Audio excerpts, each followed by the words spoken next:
Assalamualaikum warahmatullahi wabarakatuh. Perkenalkan, nama saya Elviana dari Prodi BDP dengan NIM S3019210192101. Di sini saya akan menjelaskan beberapa hukum dasar kimia. Yang pertama ada hukum kekekalan massa. Pada tahun 1774, Lavoisier memanaskan timah dengan oksigen dalam wadah yang tertutup.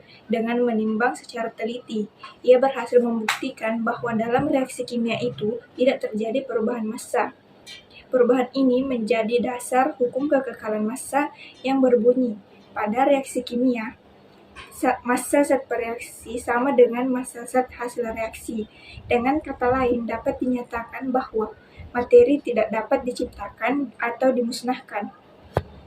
Yang kedua, ada hukum perbandingan tetap.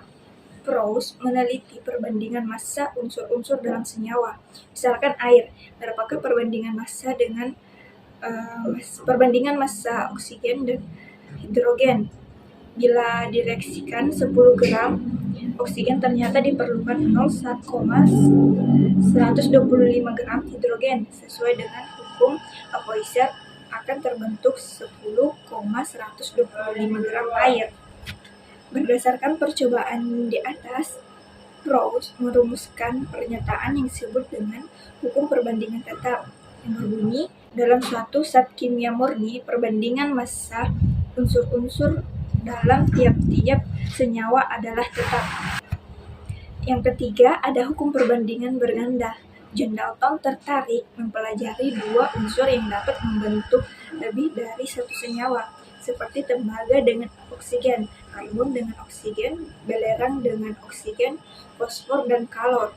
Perbandingan massa kedua unsur tersebut berdasarkan percobaan di atas, Dalton menarik kesimpulan yang disebut dengan hukum perbandingan berganda, yang berbunyi, bila dua unsur dapat membentuk lebih dari satu senyawa, apabila massa salah satu unsur dalam kedua senyawa sama, maka massa dari unsur yang lain berada dalam perbandingan bulat dan sederhana.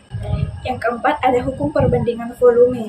Perbandingan volume per reaksi merupakan bilangan bulat dan sederhana, mirip dengan hukum massa perbandingan tetap. Dalam hukum perbandingan volume ini, yang dibandingkan adalah volume gas pada tekanan atau T dan suhu atau T yang sama. Berdasarkan kenyataan itu, Gay-Lussac membuat pernyataan yang disebut hukum perbandingan volume, yang berbunyi, volume gas-gas terlibat dalam reaksi kimia pada tekanan dan suhu yang sama berbanding sebagai bilangan bulat dan sederhana. Yang kelima, ada hukum Avogadro. Reaksi gas metana dengan gas oksigen menghasilkan karbon dioksida dan air. Bisa kita lihat pada gambar di atas. Berdasarkan reaksi tersebut, Avogadro menyarankan bahwa unsur gas bukan monoatom tetapi poliatom. Avogadro sangat tertarik mempelajari sifat gas dan membuat dugaan sementara yang disebut hipotesis Avogadro, yang berbunyi, pada suhu dan tekanan yang sama, semua gas yang volumenya sama mempunyai jumlah molekul yang sama. Itulah tadi beberapa penjelasan mengenai hukum dasar kimia. Wassalamualaikum warahmatullahi wabarakatuh.